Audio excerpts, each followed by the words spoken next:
বাপ ও মায়, ভাই বোন, ছেলে পুলে ভাই বোন সব শুয়ে আছে। নীরব নগরে জঙ্গলে সব একে একে শুয়ে আছে বটে। বেশি তফাৎ তাদেরকে দেওয়া হয় না, 1-1.5 হাত তফাতে। কিন্তু কারো সঙ্গে কারো যোগাযোগ হচ্ছে কি বলুন, জোরে বল। কারো সঙ্গে কারো যোগাযোগ হচ্ছে না, কারো সঙ্গে দেখা সাক্ষাৎ নাই। তবে ওই কবরের মধ্যে একা যখন থাকবো, হাদিস শরীফে আছে ওই কবরে আপনি একা থাকবেন না। ওই আপনার দুনিয়াতে যদি নেক আমল করে যান, ওই আমলটা আল্লাহ মানুষের সুরাত করে দেবেন। ওই মানুষের সুরাত করে দেবেন। কি সুন্দর নূরানি চেহারা মানুষটার। কবরবাসীকে যখন দাফন দেবেন, ওই কবরবাসী মানুষটাকে দেখে বলবে, কে বাবা তুমি? তোমাকে জীবনে আমি কখনো দেখি না। তুমি কে বাবা? তোমার পরিচয় কানা দাও। তখন ওই সময় আমল নিজে নিজে ধরা দেবে, বললেন আপনি আমাকে চিনতে পারছেন না, আপনি আমাকে চিনতে পারছেন, আপনি আমাকে মানুষ ভাবছেন না। না না না, দুনিয়াতে মিথ্যা কথা থেকে দূরেছিলেন, চগলখুরি গীবত আল্লাহ থেকে দূরেছিলেন, হিংসা যিনি অহংকার থেকে দূরেছিলেন। আল্লাহর নামাজটা জীবনে আপনি কামাই করেন না, নামাজ ছাড়া রোজা ছাড়া চলেন না, মুখে হারাম জিনিসটা কখনো দিতেন না, আপনার মধ্যে আপনি জীবনে কখনো গান বাজনা শোনেন না, থিয়েটার যাত্রা কখনো দেখেন না। আপনি মানুষের সবসময় উপকার করে গেছেন, আপনার ব্যবহারে মানুষ সব আনন্দ পেয়েছে, আপনার কথাবার্তা আপনার চাল চলনে মানুষ আনন্দ পেয়ে গেছে। আপনি দুনিয়াতে যা কিছু নেক আমল করেছেন, আল্লাহ পাক ওই আমাকে ওই আমলটা মানুষের সুরাত করে পাঠিয়েছে কবরে। আপনি চিন্তা করবেন আপনার পাশে কেউ থাকো নাই থাকো, আমি আপনার কাছে কিয়ামত পর্যন্ত এই কবরে থাকব।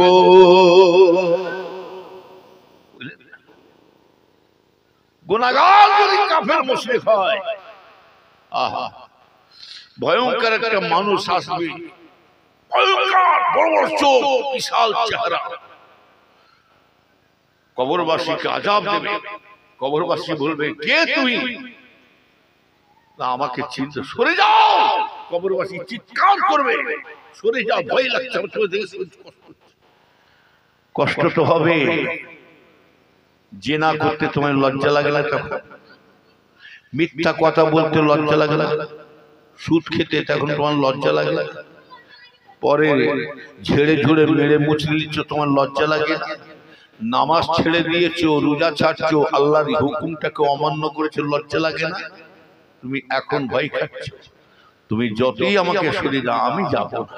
এটা আল্লাহর ওয়ার্ড, আল্লাহর হুকুম, এটা আল্লাহ আমাকে পাঠিয়েছে। এই যে আযাবটা খাচ্ছে, আমি আপনার কাছে কেউ থাকবে না। এই আমি মানুষের এই যে বিকট চেহারা নিয়েছি, এই চেহারাটাকে আপনি আপনার কাছে কিয়ামত পর্যন্ত থাকবে। ও নবীর উম্মতিরা, শুনে দিন আমার ভাইজানেরা, তাই বলছি নেক আমল করুন, শরীয়ত অনুযায়ী চলবেন। তাহলে এইবারে কি বললেন? হযরতে বেলাল রাদিয়াল্লাহু তাআলা কি করলেন? হযরতে বেলাল রাদিয়াল্লাহু তাআলা মদিনার রাস্তা দিয়ে যখন যাচ্ছে, আমার ভাইজানেরা, আওয়াজ দিতে দিতে যাচ্ছে, মান কানা লা ইলাহা ইল্লাল্লাহু ফাদাখালাল জান্নাত। আওয়াজ দিতে দিতে যাচ্ছে, কথা বলতে বলতে যাচ্ছে। যখনই বলতে বলতে হযরত ওমর ফারুকের পাওয়ার এবার দেখে এলেন। ওমর ফারুক কিন্তু অন্যায় জিনিসটা বরদাস্ত করতেন না। যে ওমরকে আল্লাহ এত পাওয়ার শক্তি দিয়েছে, ভাইজানেরা, আমার ভাইজানেরা, ওই কথা যখন ওমর ফারুকের সামনে বলে ফেলেছিলেন, মান কালা লা ইলাহা ইল্লাল্লাহু ফাদাখালাল জান্নাত, যখন ওমর ফারুকের সামনে বলেছে এই কথা, বেলাল এক টেনে গালে থাপড় মেরে দিলেন।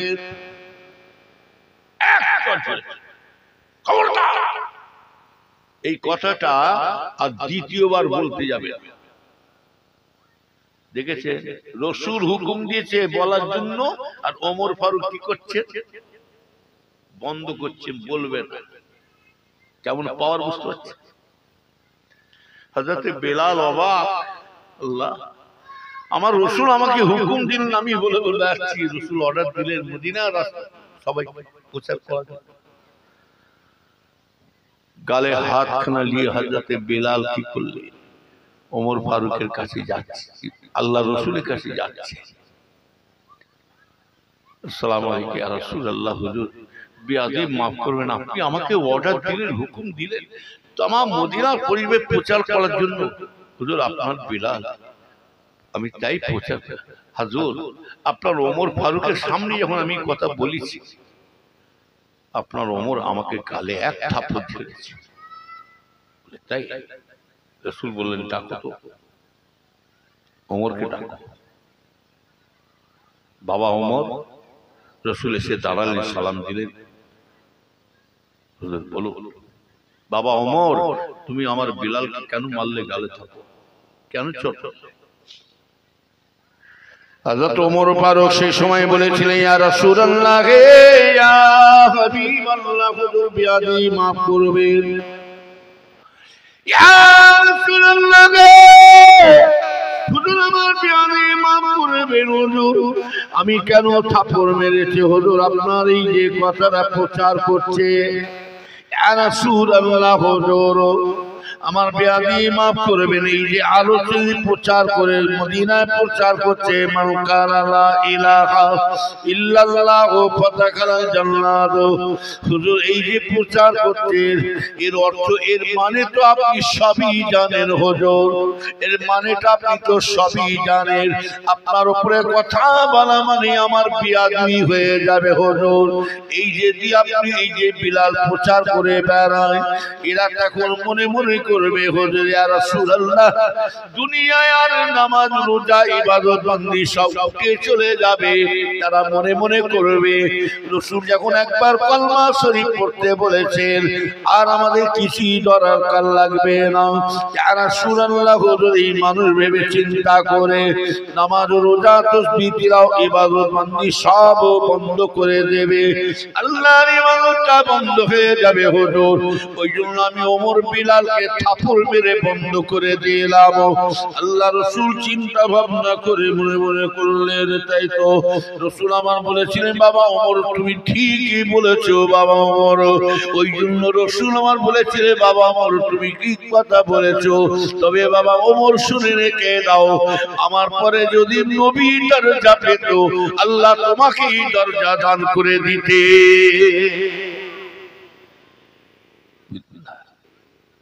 সেই ওমর ফারুক যে সে ওমর নয়, নতুন নতুন যখন ইসলাম গ্রহণ করেছে, মানে পাওয়ার দেখাও। সুদের বাড়ি খেলে হবে না, ঘুষ করে বাড়ি খেলে হবে না, মদ করে বলে বাড়ি খেলে এই জামানের জিন্দেগিতে তাসির হবে না। শহীদ শুধু মুখে বললে হয় না, শহীদ হয়ে যাব, শহীদ হয়ে যাব, অতটা সুবিধা নয়। শহীদ কারা হয়েছে তাদের দিকে লক্ষ্য করুন। হযরত আবু তালহা রাদিয়াল্লাহু তাআলা আনহু, যুদ্ধের ময়দানে বেঈমানেরা, কাফের মুশরিকরা যখন আমার রাসূলকে মারার জন্য তীর ছুঁড়ে ছুঁড়ে মারছে, রাসূলকে মারবে, মুহাম্মদকে মারবো, তীর ছুঁড়ে ছুঁড়ে মারছে। হ্যাঁ, হযরত আবু তালহা রাদিয়াল্লাহু তাআলা কি করলেন? দেখছে আমার রাসূল, হযরত আবু তালহা দেখছে তীর এক একে সব উড়ে আসছে। তীর যদি একটা আমার রাসূলের গায়ে লেগে যায়, আমার রাসূল বাঁচবে না। যেদিক দিয়ে তীর আসে সেদিক দিয়ে হযরত আবু তালহা ছুটে ছুটে যে নিজের শরীরের মধ্যে তীরটা নিয়ে নিচ্ছে, জোরে বলো সুবহানাল্লাহ। এদিকে আসে এদিকে আসে, চারিদিকে উড়ে উড়ে উড়ে আসছে তীর, কোন রকম যেন আমার রাসূলের গায়ে তীর। এই তোমরা হাসতে কেন?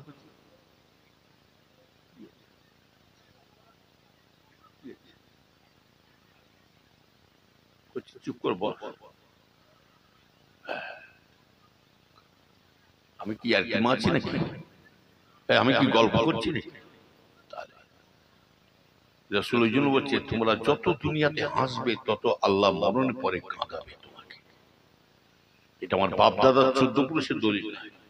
দুনিয়া যত হ্যাঁ হ্যাঁ করে আনন্দ ফুর্তি করবে, রসুল বলছেন তোমাকে মরণের পরে বেশি বেশি করে কাঁদতে হবে।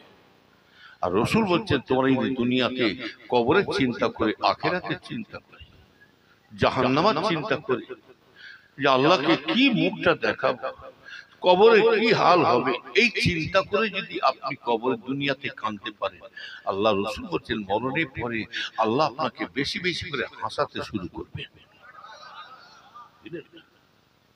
রসুল বলছেন তোমরা যদি গুনাহ করে করে যদি অন্তর পাষাণ হয়ে যায়, চোখ দিয়ে পানি না বের হয়, ও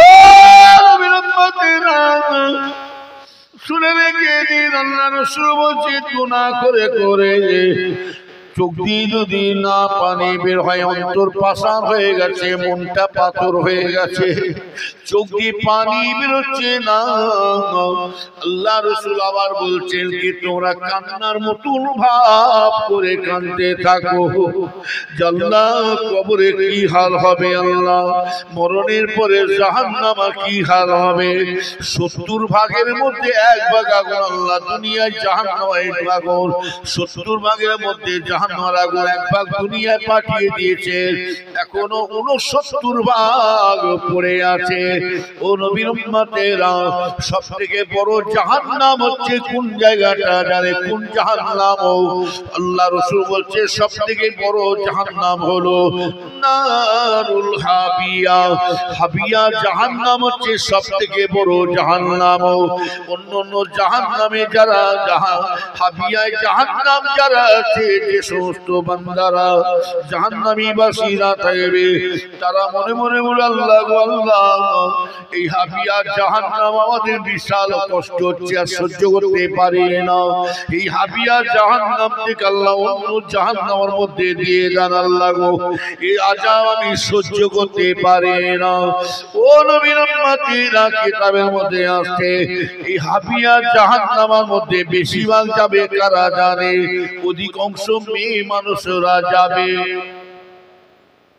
কারা যাবে? অধিকাংশ মেয়েরা যাবে। বুঝলেন না? 2 শ্রেণীর মেয়েরা জাহান্নামে যাবে ওই হাবিয়া। একটা হলো যারা স্বামীকে স্বামী বলে গ্রহণ করে না, এরকম আছে না? নাই? স্বামী এক বলে, স্ত্রী আর এক লাইনে চলে, স্বামীকে গাল দেয়, আছে না? নাই? স্বামীকে মারতে যায়। মারতে যাবে না কেন? প্রথম তো লুজ দিয়েছে, তোমার 16 পয়েন্ট পেয়ে গেছে, বিবির ক্ষমতা আছে, বিবির ঘাড়ের শক্তি আছে যে স্বামীর উপরে কথা বলে। হ্যাঁ, স্বামী স্ত্রী ভালোবাসা যদি দেখতে চান, হযরত আইয়ুব আলাইহিস সালাম বিবি রহিমা জোরে বলুন সুবহানাল্লাহ। স্বামী স্ত্রী ভালোবাসা যদি দেখতে চান, হযরত আলী রাদিয়াল্লাহু তাআলা আনহু আর হযরত ফাতেমা রাদিয়াল্লাহু আনহার এই মহব্বতটা দেখে নেন। বুঝলেন না? স্বামী স্ত্রী ভালোবাসা যদি দেখতে চান, মা খাদিজা রাসূল পাকের মহব্বত, সেই ভালোবাসা কোথায়? নবীর উম্মতেরা শুনে কে জানো? তাহলে 1 নম্বর হলো যারা স্বামীকে স্বামী বলে গ্রহণ করে না, স্বামী এক কথা বলে, বিবি আর এক লাইনে চলে, স্বামীকে স্বামী সম্মানের ইজ্জত দেয় না। এই মেয়ে ছেলেরা তোমরা শোনো, ও মেয়ে মানুষেরা, মায়েরা বোনেরা তোমরা শোনো, খবরদার তোমাদের হাতে ধরে বলছি, তোমরা স্বামীর সাথে বিয়াদি করতে দেও না। তুমি যদি স্বামীর কোলে যদি মরতে পারো, তোমার আল্লাহ পাক এত বড় নসিব বড় করবে। তুমি স্বামীর কোলে মরতে পারো, তোমার ভাগ্য বড় হয়ে যাবে। মেয়েরা তোমরা শোনো, স্বামীকে স্বামী বলে যদি গ্রহণ করে নিতে পারো, তোমার স্বামী যদি তোমাকে নাহাক করে মেরে দেয়, তুমি যদি চলেও যাও, মরেও যাও, তোমার লাভ আছে কেন জানো? ওই স্বামী যদি তোমার মরণের পরে তোমার ভালোবাসা ভক্তিতে মনে মনে যদি করে, আল্লাহ গো আমার স্ত্রীকে, আমরা দুজনেই ছিলাম মানিক জোর, আল্লাহ গো আমার স্ত্রীকে মেরে দিলাম, মহাব্বতে ভালোবাসায় কাঁদছে। শুধু তাই না, আবার অনেকে স্ত্রীরা অসুখে বিমারে মরে যায়, ওই স্বামীটা ভুকুতে মনে মনে চিন্তা করে, আল্লাহ গো কি সুন্দর আমরা দুজনে মানিক জোর বেড়াচ্ছিলাম, একসঙ্গে আনন্দ খুঁতনি খাওয়া দাওয়া, ছেলে মিলে একসঙ্গে হাসি মজা করছিলাম, আমার বিবি আমাকে ছেড়ে চলে গেল, আমি একা কেমন করে থাকবো?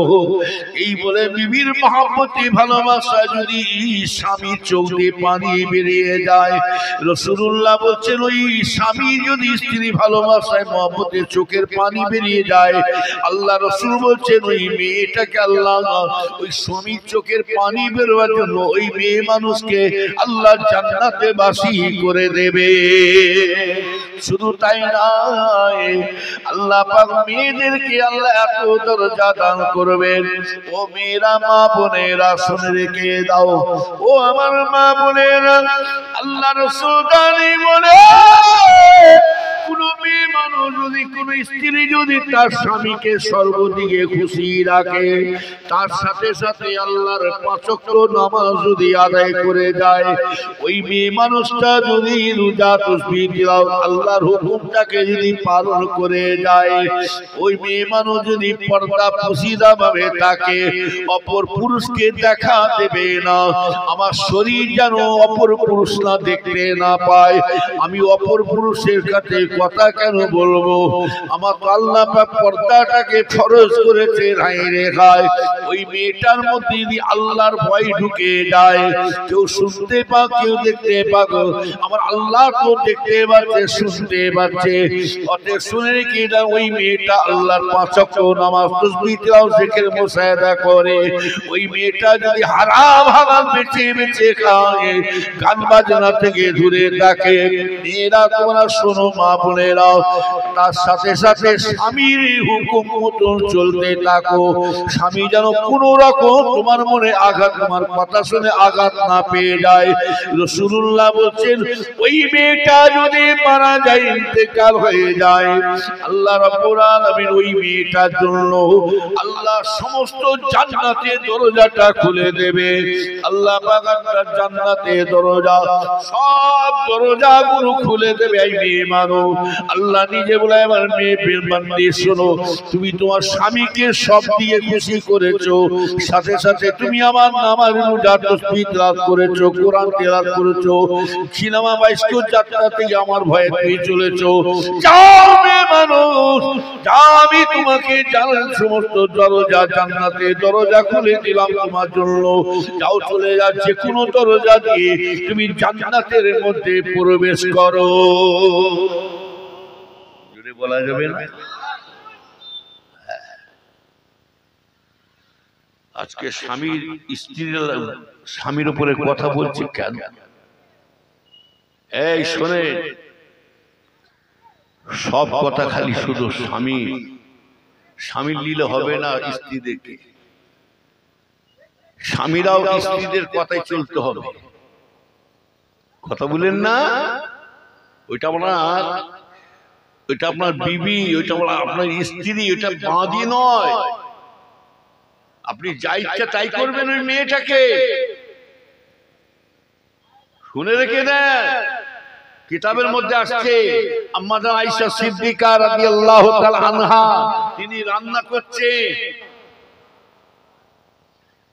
আম্মা জান রান্না করছে, ইতিমধ্যে আল্লাহ রাসূল এসে বলে, বিবি আয়েশা রান্না কত বাকি, কত দেরি হবে? ইয়া রাসূলুল্লাহ, আল্লাহ রাসূল কি বললেন দেখো, বিবি আয়েশা তাড়াহুড়ো করবে না, আস্তে আস্তে রান্না করো। আর আমরা হলে এই খোটার গজিবি মেয়ে, তোর কতক্ষণ রান্না লাগে, কখন তো বাজার করতে এনেছি, আড্ডা মারছি, গল্প করছি, ধুবো দেখবি হাঁড়ি মাথা কিন্তু ফাঁক ধুবো দেখবি। এটা ভালোবাসা হচ্ছে? এটা মহব্বত হচ্ছে স্বামী স্ত্রী? রাসূল আমার কি বললেন? বিবি আয়েশা তাড়াহুড়ো করবে না, আস্তে আস্তে করো। রাসূল আমার কি করছে দেখুন, আম্মা জান আয়েশাকে রান্না করতে বলছে, আস্তে আস্তে করো, ধীরে ধীরে করো। আর আমার রাসূল কি করছে দেখুন, ঝাড়ুটা দিয়ে আল্লাহ রাসূল বাড়ি পত্র ঝাড়ু দিচ্ছেন নিজে হাতে। জোরে বলো সুবহানাল্লাহ। রাসূল ওই জন্য বলছেন তো, যারা স্বামী স্ত্রী মিলেমিশে থাকে, হাসি মজাতে আনন্দ থাকে, রাসূল আমার বলছেন যে বাড়িতে স্বামী স্ত্রী হাসি মজা থাকে, যে বাড়িতে নামাজ রোজা তাসবিহ কোরআন তেলাওয়াত চলে, ওই বাড়িটা যেন স্বামী স্ত্রী মিলেমিশে থাকে। হারাম হালাল সুদ খাও ঘুষ খা থেকে গান বাজনা থেকে মেয়ে স্বামী স্ত্রী দূরে থাকে। রাসূল বলছেন ওই বাড়িটা যেন আল্লাহ জান্নাতের বাড়ি হয়ে বসে আছে। আর যে বাড়িতে সবসময় স্বামী স্ত্রী খেউ খেউ সাপে লেউলা আছে না নাই, আছে না নাই, সাপে লেউল লেগে গেছে খুব সব। আমার ভাই নবীর উম্মতেরা শুনে রেখে দেন, ও ঈমানদার ভাইজানেরা, আল্লাহ নবী দো জানে বাদশাহ দয়াল নবী তিনার স্ত্রীদেরকে আমাদের আম্মা জানদের দেখেছে। দেখো কেমন ভালোবাসা, কেমন মহব্বত দেখে নেন। ও নবীর উম্মতেরা, সঙ্গে করে সব কাজ দিয়ে যাচ্ছে আম্মা জান খাদিজা রাদিয়াল্লাহু তাআলা আনহা। আল্লাহ রাসূলকে যখনই ডেকেছেন খাদিজা, খালি দরজা ঠুকছে খাদিজা, দ্বিতীয়বার বলতে হয় না খাদিজা।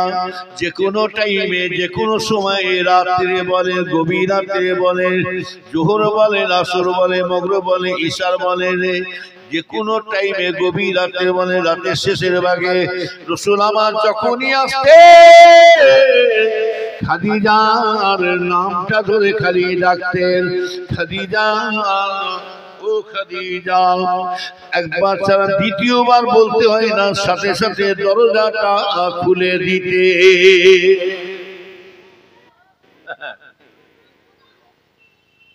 আমাদের বিবিকে একটুখানি রাত 10টা হোক, রাত 10টা 11টা হবে, বিবিকে যদি ডাকে না, কই গো জাফরের মা, ওঠো না ওঠো না, দরজা ভেঙে ফেলবা, দরজা ভেঙে ফেলছে। শেষ বেলায় ঘর থেকে চিল্লে চিল্লে বলছে খুলতে পারবো নি, আগে বলো কোন দর্জির কাছে গিয়েছিলে, কোন জাহান্নামে গেছিলে, কোন কলজেই গেছিলে, আগে জবাব দাও। আর রাসূল আমার বেটিকে কি শিক্ষা দিয়েছে জানেন? এইটাও তো শুনবেন। এই মেয়ে ছেলেরা মামুলা শোনো, আমরা স্বামীর সাথে কি ব্যবহার করছি। আর রাসূল পাক সাল্লাল্লাহু আলাইহি ওয়াসাল্লাম যখন ফাতেমাকে কি শিক্ষা দিচ্ছে দেখে নাও। এবারে আম্মা জান ফাতেমাকে যখন রাসূল পাক সাথে করে নিয়ে যাচ্ছে শ্বশুর বাড়ি, দিয়ে যাচ্ছে আল্লাহ রাসূল নিয়ে যাচ্ছে শ্বশুর বাড়ি, বিদায় দিচ্ছে। রাস্তায় যেতে যেতে রাসূল বলছেন, ফাতেমা আমি তোমার বাপ কয়েকটা কথা বলছি, বাপের কথা মনে রাখবে। ফাতেমা বাপের কথাটা সবসময় খেয়াল রাখবে, জীবনে কখনো জিন্দেগিতে স্বামীর সাথে বেয়াদবি করতে যাবে না। জোরে বলুন সুবহানাল্লাহ। কি বলছেন ফাতেমা, জীবনে কখনো বেয়াদবি। ফাতেমা আরো বলছে, তোমাকে তোমার স্বামী 2 দিন হোক 5 দিন হোক 1 সপ্তাহ হোক 2 সপ্তাহ হোক তোমাকে যদি না বলে চলে যায়, খবরদার তোমার স্বামী যদি 2 সপ্তাহ পরেও যদি আসে, খবরদার এমন একটা প্রশ্ন করবে না যেন কথা বলবেন না, যেন ফাতেমা তোমার কথায় যেন তোমার স্বামী যেন দুঃখ না পায়, ব্যথা না পায়। আর তোমার স্বামী যদি তোমাকে না বলে চলে যায়, তাও আটকাবে না। আমাদের বিবিরা হবে, কোথায় যাচ্ছ, মাথা গুজে চলে যাচ্ছে, বলতে পারেনি আমি কি তোমার বালি বাঁধে তোমাদের শিখেছি নাকি চাকরি শিখেছি বলতে আমাদের মেয়েরাই। আর রসুল শিক্ষা দিচ্ছে যখনই তোমার স্বামী তোমাকে যদি না বলেও চলে যায় আটকাবে না, বাধা দেবে না, এমন একটা কথা ফট করে বলে ফেলে যেন তোমার কথাই যেন সে যেন চিন্তাই না থাকে। আল্লাহ রসুল বললেন ফাতেমা জীবনে যতই তোমার কষ্ট যদি যায়, তোমার স্বামী যদি নাও থাকে, তোমার সংসারে যদি অভাব দেখা দেয়, কষ্ট হয় সংসারে, তুমি তাও কাউকে বলবে না। এই মনের দুঃখটা একজনকে বলবে, আমরা আল্লাহকে বলবে, আল্লাহ তোমার ব্যবস্থা করে দেবে। জোরে বলা যাবে না সুবহানাল্লাহ? ফাতেমা তুমি কাউকে, আর সত্যিকারে আমাদের মনের দুঃখটা কাকে বলবো? কথায় আছে কি জানেন? কথায় আছে দুঃখের কথায় কি সুযোগ খোঁজে না, খোঁজে না, জোরে বল, কাকে বলবে? কিতাবের মধ্যে আসছে, হাদিস শরীফের মধ্যে আসা যায়, আল্লাহ রাসূল নবী দুজনে বাদশা দয়ানবী বলেছিলেন ফাতেমা তোমার স্বামী যদি এক দু সপ্তাহ পরও যদি আসে, তুমি খবরদার কোনো সওয়াল জবাব করবে না, কোনো প্রশ্ন করবে না, বরঞ্চ তুমি স্বামীকে দেখে খুশিতে আনন্দতে উঠে মুখের হাসিটা তুমি সামনেকে দেখাবে, মুখের হাসিটা তুমি দেখাবে। তোমার হাসিটা দেখে, স্ত্রী হাসি দেখে স্বামী দিয়ে হেসে পারে, আল্লাহ পাক তোমাকে জান্নাতে বাসী করে দেবে। ও নবীর উম্মতিরা, হযরত আলী রাদিয়াল্লাহু তাআলা আনহু আমার ভাই 1 তারিখে বাড়ি থেকে না বলে বেরিয়ে চলে যাচ্ছে, তবু আমার ভাইজান আব্বা জানের কথা মনে করেছিলেন। আমার ভাইজানেরা কয়েকদিন দিচ্ছে, তবুও দেখছেন আসছে না। এমন সময় ফাতেমা হুজুরের খাওয়া হয় না, 1 দিন 2 দিন 3 দিন খাওয়া হয় না। ফাতেমা শুকিয়ে শুকিয়ে কাটাচ্ছে হায়রে গায়ে। ও নবীর উম্মতেরা শুনে রেখে দাও, তবু মনের দুঃখটা কাউকে বলে না। ফাতেমা সেই সময় কি করলেন, মনের দুঃখতে কি করবে কাউকে না জানি ওই আমার ভাইজানেরা বসে বসে, তিনি বেকার বসে না থেকে বসে বসে আল্লাহর কালাম শরীফ কোরআন শরীফ পড়ছেন। কোরআন শরীফ কোরআন শরীফ পড়ে চোখ দিয়ে ঝরঝর ঝরঝর করে পানি পড়ে। ও নবীর উম্মতিরা ঝরঝর করে পানি পড়ে। এমন সময়তে ফাতেমা রাদিয়াল্লাহু তাআলা দেখতে পাচ্ছে আমার স্বামী আসছে, আমার স্বামী এসে আমার নাম ধরে ডাকছে, হায় রে হায়। ফাতেমা এমন কমজোরি হয়ে গেছে, কয়েকদিন খায় না, শরীর দুর্বল, কমজোরি। আমার ফাতেমা হুজুরে এত কমজোরি দুর্বল হয়ে গেছে, উঠে দাঁড়াবার শক্তি নাই। এমন সময় ফাতেমাকে যে আব্বাজান শিক্ষা দিয়েছিলেন, ফাতেমাকে দে তুমি স্বামীর সামনে যখন আসবে, তুমি স্বামীর সামনে উঠে দাঁড়িয়ে সম্মান দেবে, মুখের হাসিটা খুলে দেখাবে। কিন্তু ফাতেমা তো না খেয়ে না খেয়ে কমজোরি হয়ে গেছে, দুর্বল হয়ে গেছে কয়েকদিন। আমার ভাইজানেরা ওই অবস্থায় যখন স্বামী আসছে, হযরত আলী রাদিয়াল্লাহু তাআলা আসছে, এমন সময় ফাতেমা উঠে দাঁড়িয়ে বললেন, কোন রকম কষ্ট মষ্ট করে দাঁড়িয়ে, দরবার ভাইজানেরা দাঁড়িয়ে আছে, আমার স্বামী বলে বুকে জড়িয়ে নিলেন। ফাতেমা হুজুর স্বামীকে জড়িয়ে নিয়ে আদর করতে ফাতেমা আদর করতে করতে জমিনের মধ্যে দাম করে পড়ে গিয়েছিলেন। জমিনের মধ্যে পড়ে যাওয়ার সাথে সাথে ফাতেমা হুজুর পড়ে যে বেহুশ হয়ে যাচ্ছে।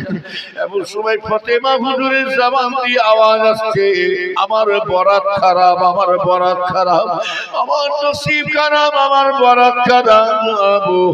এই বলে মুদি খালি আওয়াজ আসছে। হযরত হযরতে আলী বলেছিলেন, ও ফাতেমা তুমি এই কথা কেন বলছো? বরাত খারাপ, নসিব খারাপ, তোমাকে আল্লাহ এত বড় দরজা দিয়েছে তুমি কে জানো ফাতেমা? তিন দুনিয়ার বাদশার কলিজার টুকরা ফাতেমা তুমি, শুধু তাই নাই ফাতেমা, যে ফাতেমা জান্নাতের সরদার হয়ে দাঁড়িয়ে থাকবে। তুমি কেন ফাতেমা বলো বরাত খারাপ, নসিব খারাপ কেন বলো ফাতেমা? তুমি কথা বলতে নয়। তখন ওই সময় ফাতেমা বলেছিলেন, আমার স্বামী বিয়াদি মাফ করবেন, আমি আপনাকে খুশি করতে পারলাম না, আপনি যে আমার কাছে এসে আপনাকে জড়িয়ে মুখের হাসিটা দেখাবো, আমার হাসি দেখে যে আপনি হাসবেন সেইটা দেখাতে পারলাম না। আমি ওই সময় আফসোস করছি আমার কপালে কি আছে, আমার ভাগ্যে কি আছে। ওই জন্য আমি চিন্তা করে হযরত আলী বলেছিল, ও ফাতেমা তুমি চিন্তা করো না, তোমার ব্যবহারে আমি আলী সব খুশি হয়ে গেছি। কি ভালোবাসা, কি মহব্বত, সেসব ভালোবাসা কোথায় গেল আমার ভাই? তবে যাই হোক, বেশি লম্বা কথা, ওই জন্য বলছি সব থেকে একটু একটু টাচ দিয়ে যাচ্ছি, মেন কথা বলে যাচ্ছি, নামাজের দিকে আগিয়ে যাও। যে ফাতেমা হুজুরের কথা বলছি, জীবনে জিন্দেগিতে ওনার তাহাজ্জুদের নামাজ পর্যন্ত কামাই ছিল না। জোরে বলো সুবহান। যে ফাতেমা হুজুরের জিন্দেগিতে তাহাজ্জুদের নামাজ কামাই, কি গো রাসূলুল্লাহ বলছে, যারা তাহাজ্জুদের নামাজ পড়বে তারা জানো, আমি রাসূলুল্লাহ তাকে বলে দিলাম, আমি রাসূলুল্লাহর সাথী, তার সে আর আমি আল্লাহ পাক দুজনকে আমার সাথী করে আল্লাহ জান্নাতবাসী করবে। বুঝলেন? তাহাজ্জুদের নামাজ পড়বে। নামাজ অনেক রকম আছে, নামাজ অনেক রকম আছে, কিন্তু আপনি ফরজটা আগে পড়ুন।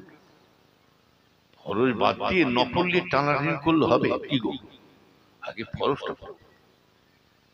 হ্যাঁ, এটাই মাথায় রাখবেন। এই ছেলেরা শোনো, নামাজটা এইটাই মাথায় রাখবেন যে আল্লাহ কোন দিক দিয়ে আমাদের খাওয়া পড়া চলাফেরা কষ্ট দেয় না। আচ্ছা বলুন তো, এই ঠান্ডার সময় কাউকে আল্লাহ আমাকে আলগা করে দিয়েছে?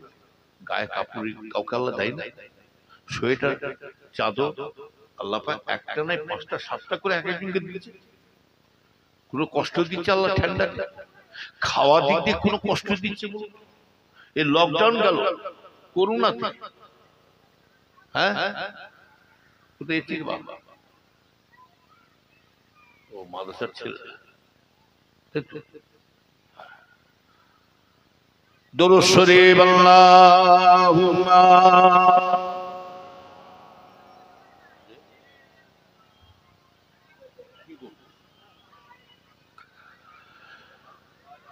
এই আপনার একটু আগে গেছে, একটু আগে গেছে।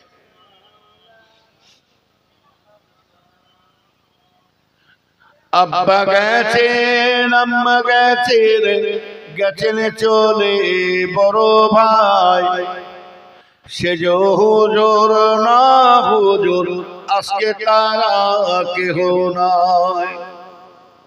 এই গজলটা আমার আব্বাজান ছোট হুজুর পীর কিবলা রহমাতুল্লাহ যখন ইন্তেকাল হল 1985 সাল, আজকে প্রায় 40 বছর কাছাকাছি হতে যাচ্ছে। বুঝলেন? মেজলা হুজুর পীর কিবলা ছোট ভাইয়ের স্মরণে দুঃখেতে আক্ষেপে মনের কষ্টতে মনের বেদনাতে খুব দুঃখেতে এই গজলটা বলেছিলেন। আর বলেছিলেন, বাবা আমার ছোট ভাই কি জিনিস ছিল আমি নিজেই চিনতে পারি না। অনেকে এখানে আছে ছোট হুজুর কিবলাকে দেখেছেন কি জানি না, কেউ দেখেছে? হ্যাঁ, কারা কারা দেখেছেন হাত তুলুন দেখি, জিজ্ঞাসা করুন কি জিনিস ছিল। আমার আব্বাজান খুব মিশুকি মানুষ ছিল, তবে অন্যায় জিনিসটাকে উনি বরদাস্ত করতেন না। আর সব সময় আমার আব্বাজানের যারা সোহবতে উঠে বসা করে জিজ্ঞাসা করছে, কোরআন হাদিস ছাড়া আল্লাহ রসুল ছাড়া অন্য কোনো কথা নেই। নিজেও বলতেন আর লোকও কানতেন, আর লোকও কানতেন আর হুজুরও কানতেন। আহা, সেই সব ওয়াজ কোথায় গেল, সেই সব কথা কোথায় গেল? ওই জন্য মেজলা হুজুর কেবলা বলেছিলেন, আমার ছোট ভাই প্যাকাল মাছ ছিল, প্যাকাল মাছ বুঝে,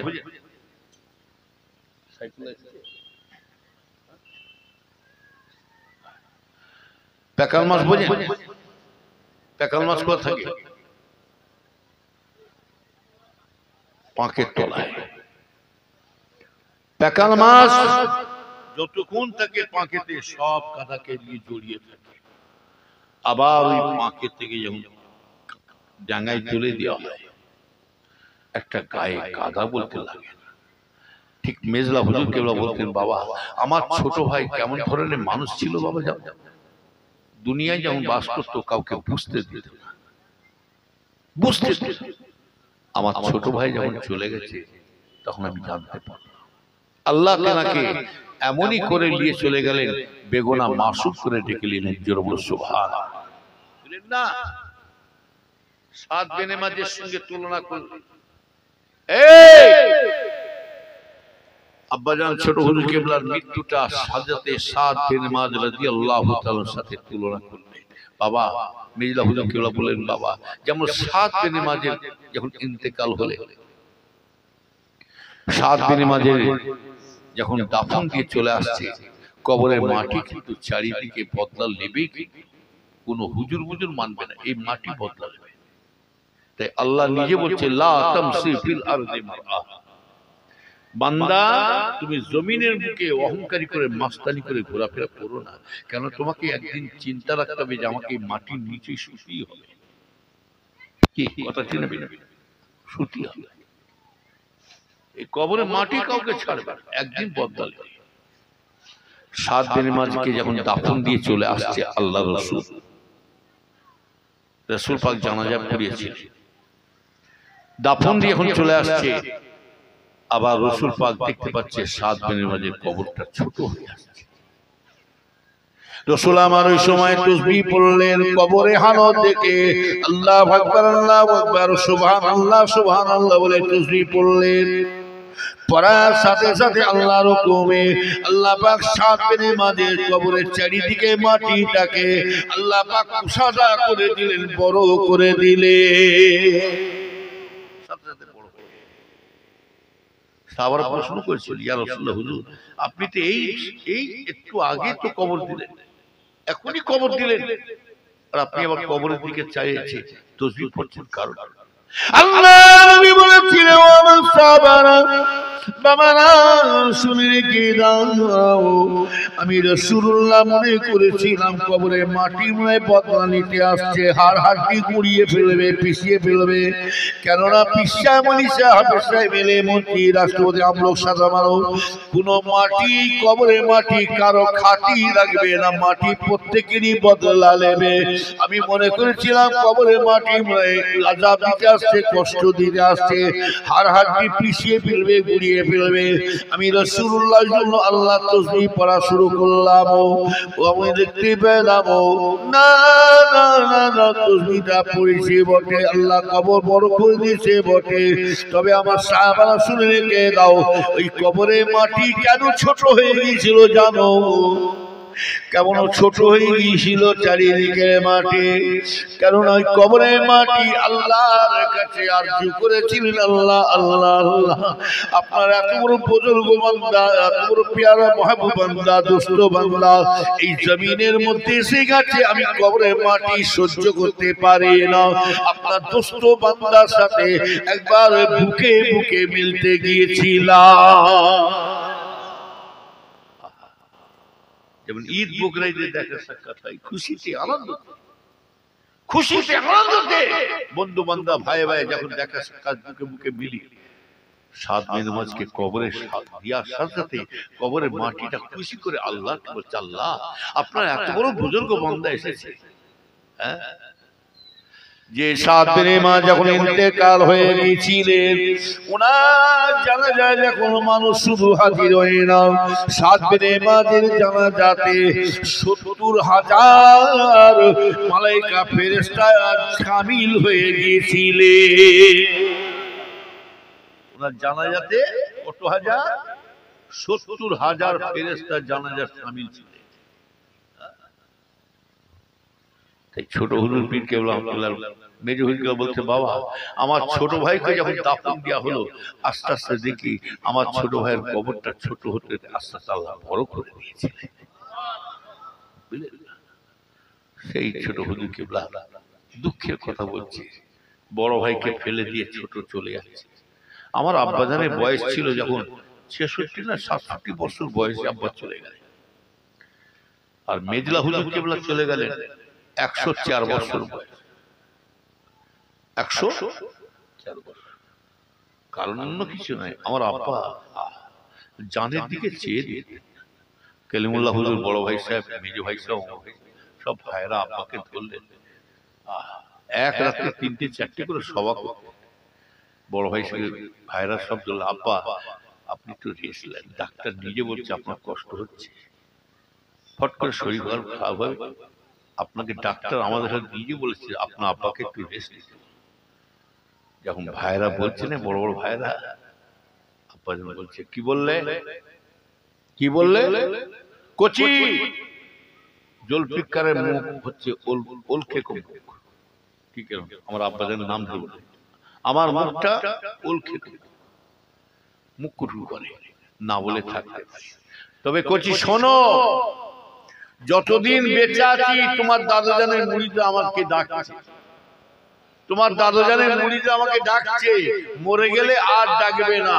তবে শোনো, তোমার দাদাজানকে আল্লাহ কি নিয়ামত করেছে, সারা দেশটা ঘুরে ঘুরে দেখবে। আমার আর তোমার মেজ চাচার পরে তোমরা বুঝতে পারবে তোমার দাদুজানকে আল্লাহ কি নিয়ামতের দরজা দিয়েছে। কথা বলো। তাই আমাদের ছেলে ছোকরাকে বলি, আমাদের ভাইপোদের বলি, মনে দুঃখের বেরোচ্ছে কথা। আমার ৫ হুজুরকে বলা কি কষ্ট করে বাগান সাজিয়ে দিয়ে চলে গেছে, কথা ঠিক বেঠিক। আর সেই বাগানগুলো নিজেরা নিজেরা শেষ করে ফেলছে, নিজেরা নিজেরা ধ্বংস করে ফেলছে। কি আমাদের মধ্যে শয়তানি খেয়াল ঢুকলো? এটা তো অন্য অন্য দল মানুষরা করবে, সাধারণ মানুষরা করবে। তোমরা তো আলেম, তোমরা তো পিসা, তোমরা তো হুজুর, তোমাদের কাছে একটু সাধারণ মানুষরা শিক্ষা নেবে, কথা ঠিক নেবে ঠিক। আর তোমরা যদি কাদা ছোড়াছুড়ি করো, তাহলে আমলোকরা কোথায় যাবে? কি কথা ঠিক বলছি না ভুল বলছি? ই ওকে কাদা ছড়ছি, ওকে কাদা ছড়ছে, ওর বদনাম করছি, ওর বদনাম। ই কি হল? যেটা আমাদের বাপ চাচার মধ্যে ছিল, আসল হয়ে গেছে যাই, আসল হয়ে গেছে জানে। আমাদের মতো কষ্ট করে যদি মানুষ হতো ছেলেরা, আমাদের ভাইপোরা ছেলে আমাদের মতো কষ্ট করে মেহনত করে মানুষ হতো, অভাবের সময় তো ছিল, তখন টাকা চোখে দেখতে পেতাম না। আল্লাহর কসম খেয়ে বলছি, আব্বার কাছে চাইতে গেলে কত কাঠ খরচা করতে হয়। মা আব্বাকে বলো না পড়ার জন্য, আল্লাহ দেখছে কাবার দিকে মুখ করে বলছি। ১৯৭৮ সালে বন্যা, আজ কত বছর, ৪৪-৪৬ বছর হয়ে গেল। বন্যার আগে আমি পড়াশোনা করতাম আরামবাগে, শীতলপুর বলে জায়গা, আরামবাগ খানাকুল্লায়। আমি মাকে বললাম, মা আব্বাকে বলো না একটা হারকিন দিতে, বলো না টিমটিমে বালতিতে কষ্ট হচ্ছে পড়া। টিমটি বালতি বোঝেন? এই ছোট্ট পড়া মানুষ গো, এটা আপনার কি বলে? ছোট্ট বড় মানুষ কাজ, বুঝলেন? ওই হারকিনটা আমরা পড়াশোনা করতাম। আর মাকে বলছি, মা আব্বাকে বল। তখন ঘরে এসে মাকে বললাম, মা আবার আব্বাকে বলে, আপনার ছেলে ইয়া বলছে একটা হারকিন কিনে দিতে অসুবিধা হচ্ছে। আমার আব্বা কি বললেন জানেন? আল্লাহ সাক্ষী আছে, কচির মা তোমার ছেলেকে বলো, এহিয়াকে বলো হারকিনের উপযুক্ত এখন হয়নি। আর আমরা হলে বাপকে যা ইচ্ছা তাই বলে উল্টো পাল্টা ভাষা বলে আদায় করতাম, কথা ঠিক না। বাপ যখন বলছে আল্লাহ সাক্ষী আছে, ইবালা চারানা নাস্তা উবালা চারানা নাস্তা, 15 টাকা মাসে আমাদের নাস্তা খেতে দিতেন। আর এখন ছেলেদেরকে 1000 টাকা দিল তাও আশা মেটে না। তখনকার মানুষদের ছিল, শুনে রেখে দেন। এখন হচ্ছে কেন উল্টো পাল্টা হচ্ছে, কারণ অন্য কিছু না, রাগ করবেন না। তখনকার মানুষদের বাড়ি ছিল কাঁচা, বাড়িগুলো ছিল কাঁচা, আর ঈমানটা ছিল পাকা। ঈমান ছিল পাকা। এখনকার মানুষের বাড়ি হচ্ছে পাকা আর ঈমান হয়েছে, আর বাঁচাবাচি আছে।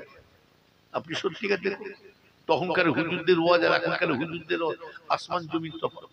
এখন তো হুজুরা খালি কেউ মৌলী সাহেবরা দেখছেন না, মাইক উঠলি ইওর গিবত ইওর। আচ্ছা, আমাকে কাউকে শুনতে এত ওয়াজ করলাম, কারো গিবত করতে দেখলেন? হ্যাঁ, মর্গে যা, কোন হুজুর কোন মৌলী সাহেব কি করছে দেখার দরকার নাই। আমি আমার ভাইদের বুদ্ধিবাদী আখিরাতের রাস্তা বলে দিয়ে চলে যাব, কথা ঠিক না? আর যারা ওই রকম উল্টো পাল্টা বলবে না, আমার মতে বলে ওই হুজুরকে মনীষা বলে, আপনার খিদনি শুনতে আসি না, আমরা পরের কথা শুনতে আসি না। আপনি পেলেন কোরআন হাদিস দিয়ে, আল্লাহ ওলিদের রাসূল পাকের জীবনী সব তুলে দিয়ে চলে যান, আমরা এটাই শোনার জন্য বসে আছি, কথা ঠিক না? কার মাছ ধরবেন, কাজ ঝাড়ে উঠে আমরা শুনতে আসি। যখন এই গীবত কোন বক্তা হুজুর হোক এইসব উল্টো পাল্টা ওয়াজ করবে, হ্যাঁ পার্টিগত ওয়াজ করবে, আমার মতে বলে সঙ্গে সঙ্গে আমার মতে বলে জলসা থেকে উঠে চলে যায়। কেন? সে নিজেই ঝামেলা জড়িয়েছে আর আমাদেরকে জড়াচ্ছে। কি কথা ঠিক বলছেন? হ্যাঁ, আমার বাচ্চাটা যেভাবে শিখে গেছে সেটাই বলবো, সেটাই করে যাই।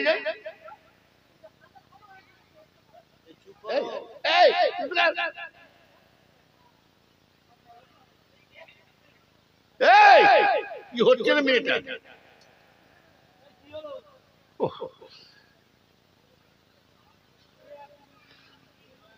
আমার ইমানটা ভালো করছে। কি শেষ করে দেবো নাকি? মলাশা এসে গেছে, আরে আমি যেতে হবে, আরেক জায়গায় যেতে হবে, সেখানে আমার 11টার টাইম দিয়ে আছে। কজন তো বলবো আমার হয়ে যায়। এই উচ্চ কথা বসো। আমার কথা শুনে কেউ রাগ করছেন নাকি? যদি আমার কথা শুনে কোনো ব্যথা পান, কষ্ট পান, আল্লাহ মাফ করে দেবে। কেননা আজ আছে কাল নাই। দোয়া করেন, আপনাদের কাছে আমি কিচ্ছু চাই না। টাকা চিন্তা করলে কয়েক কোটি টাকার মালিক।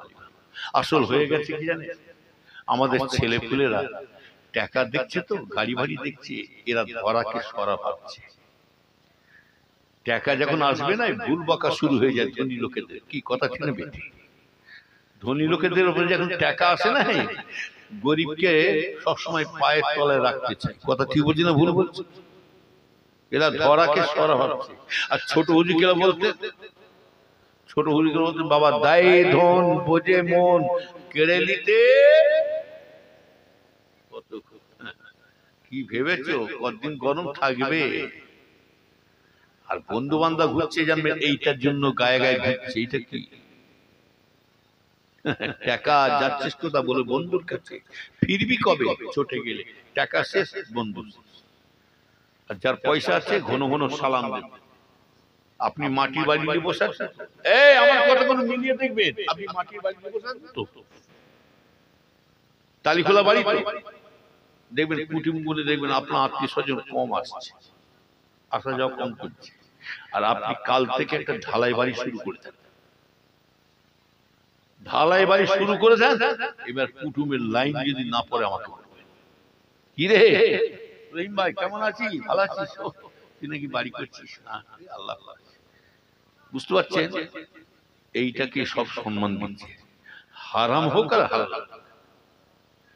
কি হুজুরাও তাই শুরু করে দিচ্ছে। হুজুরা দেখবেন পয়সাওয়ালা লোক, একদম দামি লোক, স্পেশাল লোক, তাকে দেখবেন বাড়িতে খাওয়াবে, বৈঠকখানে খাওয়াবে, ওর জন্য মুরগি মাছ সব শুধু আনতে হয়।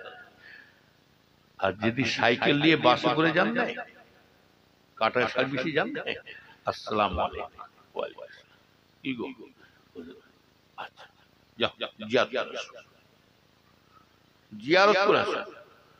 এই হুজুর বাঁচাবাচি যারা করে মুরিদানকে, আর মুরিদান হুজুরকে বাঁচাবাচি করে, আমি তাদেরকে বলি ডাল মে কুছ কালা है, ডাল মে কুছ কালা है, বললে মা মার খায়, না বললে মা ব্যাংক খায়। তখনকার হুজুরদের হাল দেখেছিলাম পাঁচ হুজুরে, আর এখনকার কি দেখছি, আরো কি না দেখবো বেঁচে থাকলে। তবে ভাই জান, যে যা করুক আমার দেখার দরকার নাই। কোন হুজুরের ছেলে কোন নাতি পোতা কি করছে আমার দেখার দরকার নাই। আমরা দাদা হুজুর ছাড়া কাউকে চিনি না, কথা ঠিক না? হুজুরের ছেলে মাথায় রাখবে, এটাই মাথায় রাখবেন। আমি দাদু জানের মুরিদ, আবু বকরের মুরিদ, আমাকে চিন্তা ভাবনা করে কথা বলতে হবে। আমি এহিয়া হুজুরের মুরিদ নাই, ওমর হুজুর মুরিদ নাই, আমি হুজুরদের ছেলেদের নাতি পোতাদের মুরিদ নাই। আমায় মাথায় রাখতে হবে আমি আবু বকরের মুরিদ। আমাকে এমন একটা ভাষা যেন মুখ দিয়ে আওলাদদের পিছনে না বলে ফেলি, আমার পি যেন ভেজান না হয়, উপরে থুতু ফেললে নিজের গায়ে পড়বে, এটাই মাথায় রাখবে।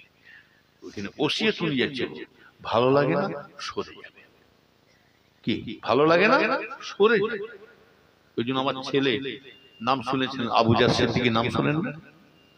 একটাই ছেলে দোয়া করবে, ওকে বলেছি বাবা কোন চাচা কোন চাচা ভাই কি করছে দেখতে যাবি না, যে যা পাচ্ছে যে কাঠ খাবে সে আমরা খাবে।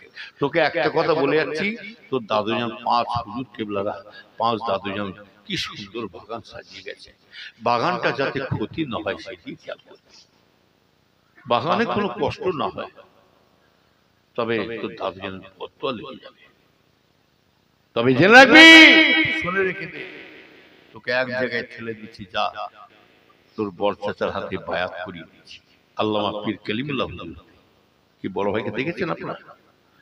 বড় ভাই হাতে বায়াত করিয়ে দিচ্ছি, যা তোর বড় চাচার নিয়মে চলবে। কি কথা ঠিক বললো না? বলো, দোয়া করে, তাই বলছি কি দেখেছি। যাই হোক আমার ভাই জানেরা, সেই মেজলা হুজুর পীর কেবলা দুঃখেতে লিখছে, বইটার নাম হলো গজল, বইটার নাম হলো কি বিদায় স্বর।